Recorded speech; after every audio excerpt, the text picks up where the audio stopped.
Sombong setelah sukses, pria ini kaget saat ketahui rahasia ibunya 10 tahun lalu. Sahabat cerita nyata Reborn, apa yang kita capai hari ini tak bisa lepas dari apa yang kita lalui di masa lalu. Namun tak sedikit dari kita yang merasa bangga diri, seolah semua pencapaian adalah berkat usaha kita pribadi. Padahal kita tak pernah tahu, bisa saja kita menuai buah yang sejatinya ditanam oleh orang lain.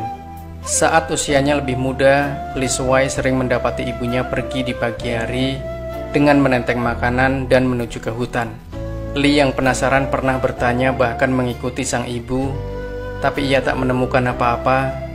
Ibunya tak memberi makan anak-anak terlantar ataupun memberi makan hewan liar. Sang ibu hanya membawa makanan enak dan meletakkannya di pinggir hutan. Lee Suwai tak melihat siapapun di sana. Namun sang ibu enggan memberi penjelasan dan tetap melakukan kegiatan tersebut entah untuk berapa lama. Lee Suwai pun membiarkannya dan tak ingin lagi mencari tahu. Ia memilih fokus pada usahanya sendiri. 10 tahun berlalu ternyata bisnis Lee tak berjalan baik. Ia kerap bersedih dan menjadi tak bersemangat. Ibunya yang kian menua tak bisa berbuat banyak selain terus menyiapkan makanan baginya seperti biasa. Suatu hari, Lee pulang dengan sangat bersemangat. "Bu, ada bos besar yang berinvestasi dalam bisnisku." Sejak saat itu, bisnis Lee berkembang pesat. Kekayaannya dalam waktu singkat bertambah banyak. Lee yang merasakan bahwa semua adalah hasil kerja keras dan kemampuan pribadinya, perlahan menjadi besar kepala. Ia memuji dirinya sendiri yang cakap dan hebat. Melihat itu, sang ibu berkata lembut mengingatkan, "Saat kaya, jangan lupa dengan kemiskinan yang pernah dialami, karena setiap orang itu memiliki masa puncak dan terpuruknya. Jadi jangan sombong dan lupa diri saat kaya, dan tidak perlu kecewa atau merasa minder saat miskin." Tapi saat itu Lee belum menerima perkataan ibunya. Ia masih merasa semua kesuksesannya dalam waktu singkat ini adalah berkat kecakapan dan keberuntungannya sendiri.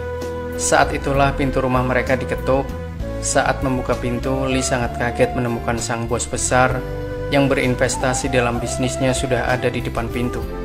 Lee semakin heran ketika sang bos mengabaikannya dan justru langsung menerobos masuk begitu melihat ibunya. Bos itu menyalami ibunya yang telah semakin tua dan bungkuk, seraya mengucapkan terima kasih. "Terima kasih, Bu, terima kasih. Jika bukan karena ibu yang selalu mengantar makanan setiap hari di hutan itu, saya pasti tidak bisa berdiri di hadapan ibu sekarang." Ibunya terpana sesaat dan kemudian berkata, "Syukurlah, akhirnya kau bisa kembali bangkit."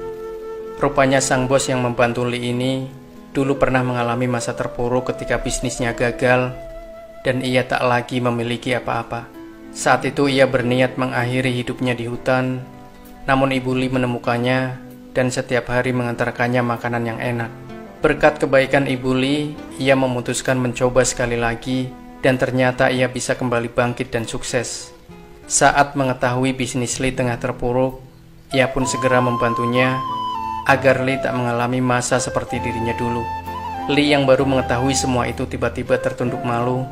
Ternyata kesuksesannya hari ini tak lebih dari buah kebaikan yang ditanam ibunya 10 tahun yang lalu. Sahabat cerita nyata Reborn, kebaikan tak pernah membuat kita rugi. Bahkan hal kecil ternyata bisa mengubah hidup orang lain. Dan tentu saja balasan kebaikan itu bisa kembali kapan saja, bahkan dalam rupa yang tak pernah kita sangka-sangka.